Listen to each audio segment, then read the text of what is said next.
Good afternoon, everyone, and welcome to our webinar series with PastPerfect 5.0. We're going to be talking today about protecting your PastPerfect database. This is a really important topic and one about which we all feel very passionate here around the office. So we're very glad that you're able to take some time out of your day to join us. So let's go ahead and get started then. So a brief explanation of what we hope to accomplish today. The webinar will cover both theoretical situations as well as practical applications. So once we finish with the presentation for the first part of our webinar today, we'll move into the evaluation software and talk about how to actually put these backup utilities into place. So we'll show you some ways and some scenarios that data loss can occur, as well as what you can do to make sure that it doesn't happen, ways that you can put preventive measures into place. And then finally, it will help you take steps to recover if and when disaster does occur. So we're hoping to move through these different goals for our webinar today, and we'll show you different scenarios now coming up.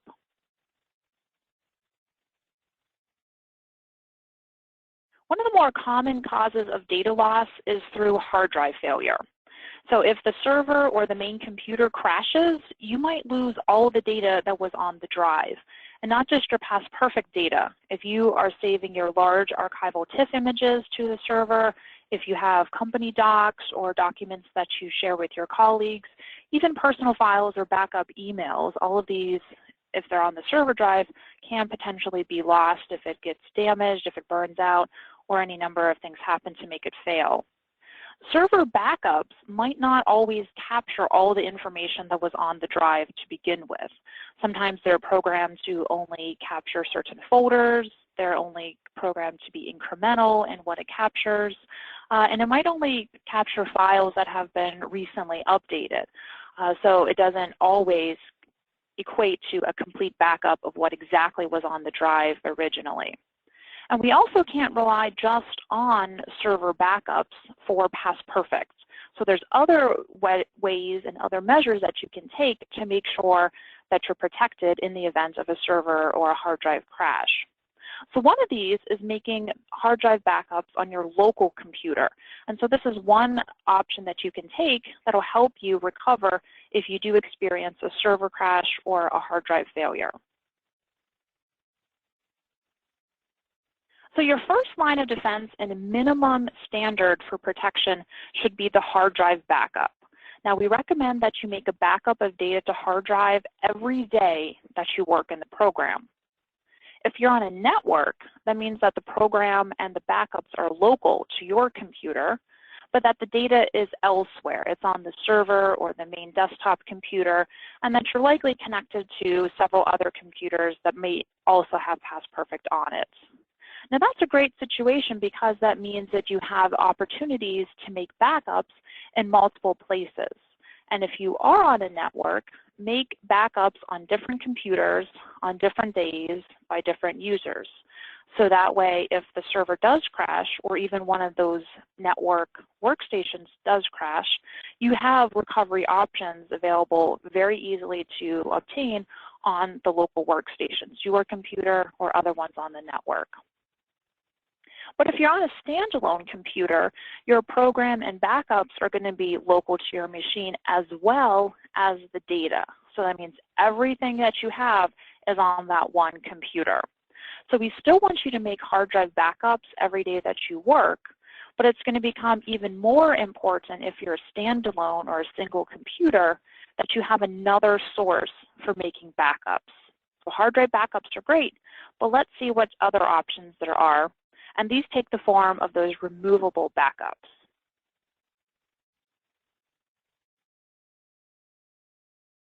So whether you call them flash drives or jump drives or thumbsticks, or whether you have the bigger external hard drives that just sit on your desktop and stay there, these external devices are easy to use and they're fairly inexpensive. They go on sale several times a year, so it's easy to go to even big box stores and pick up a handful of them. We recommend that you make these removable drive backups every week or so that you work in the program. And these will capture not only your data, but also the images and multimedia as well. So because you're making a complete backup of the program or a complete backup of all of your data, you're going to make sure that you have enough storage space on that device.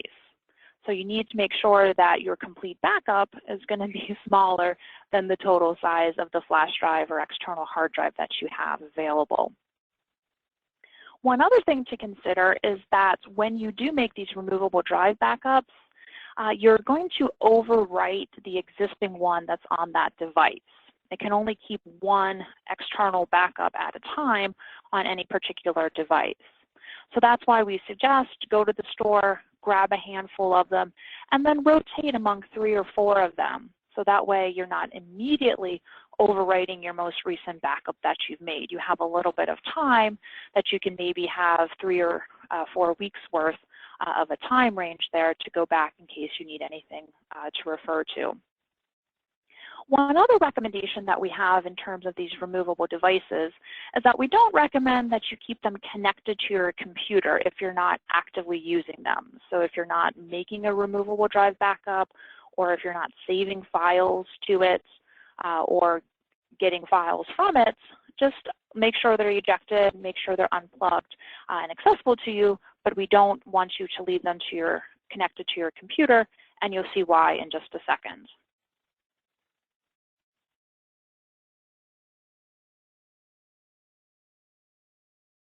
So unfortunately, there's another cause of data loss out there, and this is more malicious in nature, and that's malware and ransomware. So these are viruses. These are software programs that come in from an external source, and they can infect your programs and your files that are on your computer and on your network system. So the best way to prevent this is still common sense. Don't download any files or open attachments or emails that you don't trust, either from people or places or sites that you don't feel comfortable opening.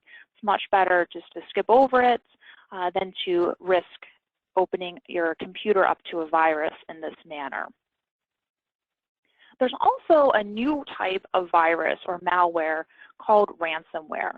So this is still a virus, and it still infects your files and it makes them unreadable. But in this situation, it takes the additional step of leaving a ransom note behind, if you will, and in the hopes that you will pay these ransom malware developers a ransom to get your files back. So we don't actually recommend that you go down this avenue in order to get your files back. And if you're making frequent backups in different ways, you already have good recovery options, so you don't even have to consider this ransom or to meet the demands of this cybercrime, if you will. And unfortunately, we have seen way too many of these viruses hit our clients lately, and it's even in the news on other computer systems. And they can affect your PastPerfect in different ways.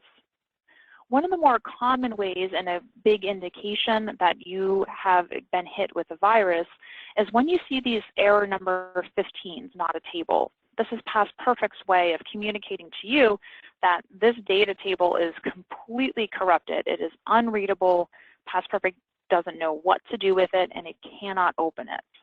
And it's possible that only one data table has been corrupted, some of them, or even all of the dozens of data tables that PastPerfect works with. So that error 15 is definitely not a good thing that you want to see. But if you've been hit by these ransomware type viruses, you're going to notice that your files look a little bit different as well. You'll notice that there's probably additional files that are now in place on your system called something like recover, recovery, help recover, something along that lines. And these are those ransom notes or that ransom instruction for you to hopefully follow and give them lots of money, and then they'll get your files back. So again, if you see these in your data folder or in other places on your system, again, this is a clue to let us know and let you know that something in the way of malware has hit your system. Other things that you might notice is that the software programs that once recognized and could work with these file types are now disassociated. So these DBF and FPT files that PastPerfect normally can open and work with just fine are now disassociated because your computer, your actual operating system, doesn't recognize them. In this screenshot here, we can see that it thinks it's a locked file, that it's not associating it as a data table or a PastPerfect file, that it's been locked and PastPerfect can't open it. Your computer doesn't even know what to do with it. In some cases, it might misassociate a file type. We've seen PastPerfect backups be corrupted to the point where your computer thinks it's an MP3 file, something crazy like that. So viruses and crash drives, like we've talked about, can both be very damaging and can both result in data loss. But viruses can be even potentially more damaging than a crash drive because they can jump across the network. So even if your computer wasn't the one that was originally hit by the virus, if you're connected to that computer across the network, then it can potentially work its way across that network connection to the files on your computer and infect your files as well. So it's not just one computer that can potentially be hit, it could be all of them as well. And like I said, it does also have the possibility of hitting those removable drives that you have plugged into your computer because they're just another extension of a network connection or another drive that your computer recognizes. So that's really one of the big reasons we don't recommend leaving them plugged in all the time. And like I mentioned, PastPerfect files are affected in these situations, but also non-PastPerfect files. So we've seen PDFs and JPEGs that have been corrupted beyond the point where other software applications can open them as well.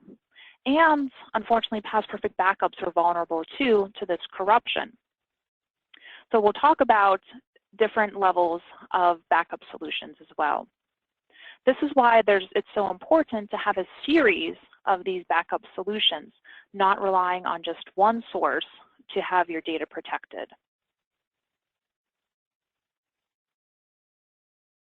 So you might be hit by technological disasters, but you also could be hit by natural disasters or even human disasters as well.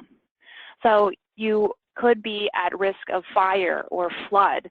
So that means your whole building might potentially be damaged, as well as your computer system and as well as the backups that you had on site. It can be absolutely debilitating on many levels. But you also have to account for human error in the accidental deletion of files off of the computer or even records themselves in PastPerfect. And you have to be aware of the reinstallation of programs or even entire operating systems.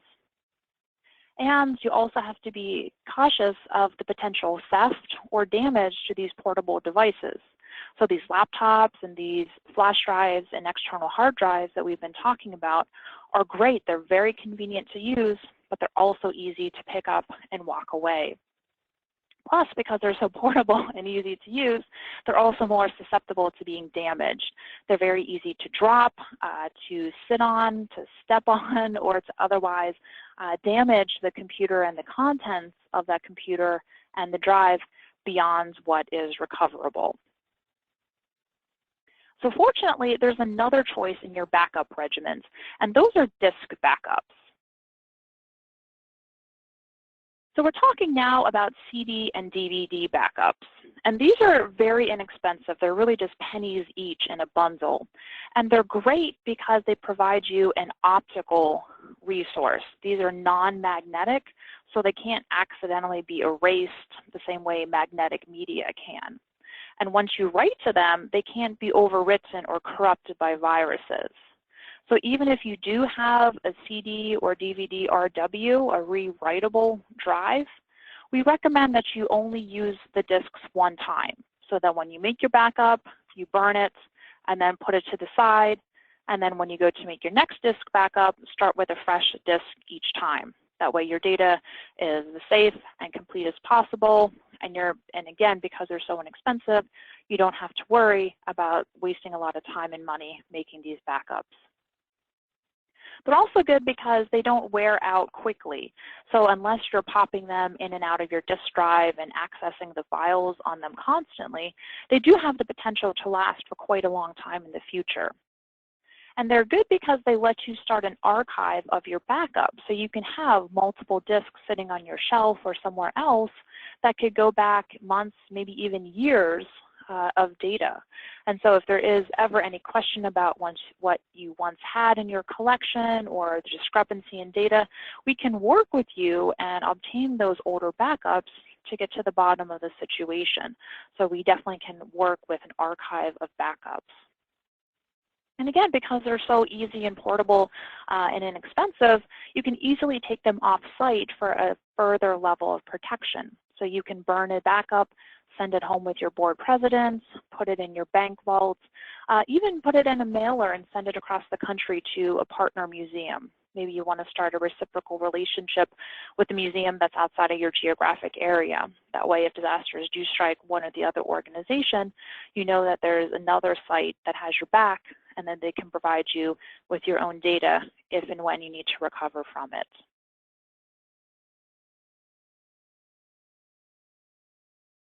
So there is another type of offsite backup that you might be familiar with.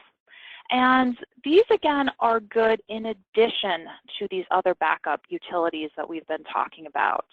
So like server backups, these cloud-based systems should not be your only line of defense. They should not be the only way you're backing up your data. So sites like Carbonite and Mozy can be great tools, and the big if here is if they are set up and if they are monitored and managed properly and constantly, then they might provide you with another option to use in your backup recovery system. But they work best with PastPerfect when they back up copies of your data that you've made through other backup utilities. Since PastPerfect needs full control over all of its files when you're using the program, avoiding continuous or real-time scanning by these other programs will help you avoid errors in PastPerfect, which is always a good thing. So again, these backups that are cloud-based have a potential to be your friends, but you really do need to continually set them up and monitor them properly. You don't want them accidentally backing up old information after you've upgraded, for example, or backing up on a workstation rather than the main computer or anything like that. So again, they do take work to manage properly. They might help you, but definitely don't rely on them for just a one-time backup protection.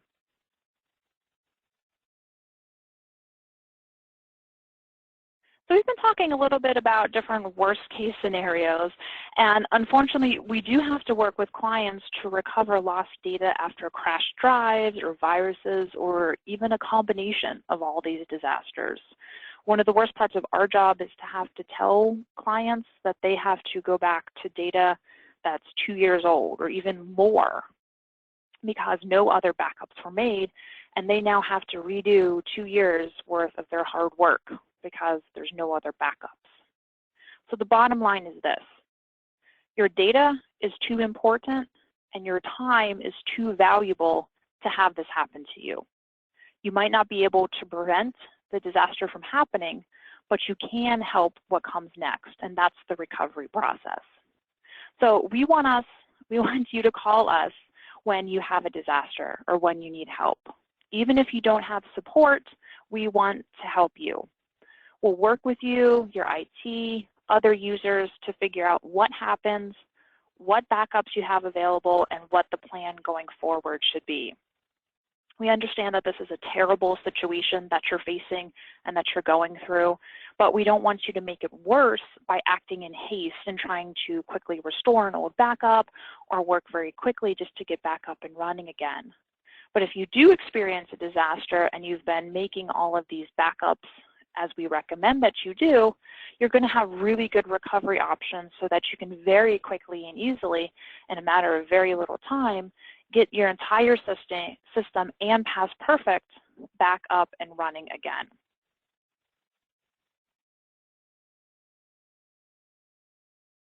So now let's take a look at the software and walk through some of these options that we've been talking about. So here's an introduction to some of the backup utilities that are in PastPerfect 5.0. So I'm going to switch over to the evaluation software. And this will take us right to the main menu. And let's review some of the common questions that we get here and just do a brief review of our backup recommendations. So one of the most common questions that we get is, how often should I do a backup? But the question is probably more appropriately asked is this: how much work do I want to do again if disaster does happen? And so that'll kind of help you have a different mindset of making your backup procedures. So again, our basic recommendation is that every day you work in the program, you make a hard drive backup. And you do that by clicking on Hard Drive Backup here on the main menu, and then clicking Backup Data to Hard Drive. And you see when I do that, it's going to very quickly create a compressed zip file, and that's going to take a copy of the data folder. Remember when we talked earlier about the data folder being located either on the network server or on your standalone computer? No matter where it's located, it's going to take a copy of that and put that shrinked, compressed copy in the backup folder. So if you say OK to that, you'll see that it's going to record the date and the time and the size, which is great information for you. Again, if you ever need to recover or go back to a certain point in time, you're going to have this information. If you're on a network and you have enough free space, you can also make a backup of images and multimedia to the hard drive. PastPerfect is programmed to keep 30 of these hard drive backups in its backup folder before it overwrites the oldest one. And if I click on the Backup Information button, you'll see that it expands to show you the information for 11 through 30 and for additional system-wide backups as well. We encourage you to make backups to your hard drive as often as you need to. Don't feel like you can only make a hard drive backup once a day. In fact, you should make it before you make big changes to your program. So if you're updating locations, if you're getting ready to import information or run a program update or do a reindex, these are all great ways and times for you to make a hard drive backup before you make any of these big changes. And if you're making these regular backups, you're, again, going to have 30 of these backups in your backup folder before you have to overwrite the oldest one. And so that's great. So you potentially have 4, maybe even 6 weeks worth of hard drive backups in your backup folder. And these are, again, very accessible and easy to use and to recover from. So again, that's why it's so great to make these hard drive backups. They're very quick to do, very easy to recover, and to get us these backups in case we have to work with you to do that. So I'm going to exit from here, and we're going to talk about the removable backup. So again, we're going to click on Removable Backup from the main screen. And you can see that this will allow you to make a complete backup, data, images, and multimedia. And the key here is to make sure that the backup drive and listed in PastPerfect is the same one that your computer thinks it is. So I just plugged in my flash drive here, and if I open it in Windows Explorer, you can see that it actually thinks it's drive E, not G. So all I need to do is switch back to PastPerfect and simply make that change. So I'll just change that to E:, and that's all I need to do. Then you just click Start Backup and let PastPerfect do its thing. It's going to compress the data folder again and then start working through images and then multimedia in that order. Now, it can take a little while to complete because, again, you're making a complete backup of all of your information, but it's definitely worth the time that it's going to take making these backups. These backups can potentially save a lot more time and trouble than having to redo or lose 2 months, years worth of your hard work by taking just a few minutes to make these backups. Now, disk backups also work in a similar way. They let you make a backup to data, images, and multimedia. And if you have a larger data set, you might find that all of your data can't fit on one disk. And that's okay. PastPerfect is flexible enough to allow you to check and uncheck the subfolders. And you can see that this total size here is changing. So that when you do make these disk backups, you can do them in batches. Check the folders you need, let that burn and complete, put in a new disk, and then do your second batch and continue in that manner until all of your data is backed up. So that's a little look at our backup utilities and our presentation for today. What I'm going to do now is, before we take a look at the questions and answers, I want to stop the recording. So I just wanted to say, again, thank you for joining us today. We hope this webinar has given you more information about the backup process and what you can do to keep your data safe and recover after a disaster. It wasn't meant to scare or intimidate you. Well, maybe a little, maybe just scaring you just a little bit into reviewing at least your backup procedure and what you do now and what you can do differently. But we want to educate you and empower you because we want you to be a responsible and confident PastPerfect user. So please don't hesitate to call us or email us after the webinar if you have any follow-up questions to what we talked about today, or if you do have any trouble making a backup, we'll be more than happy to help you. We're in the office Monday to Friday, 9 to 5:30 here on the East Coast, and you're welcome to call our toll-free number or email us at support@museumsoftware.com.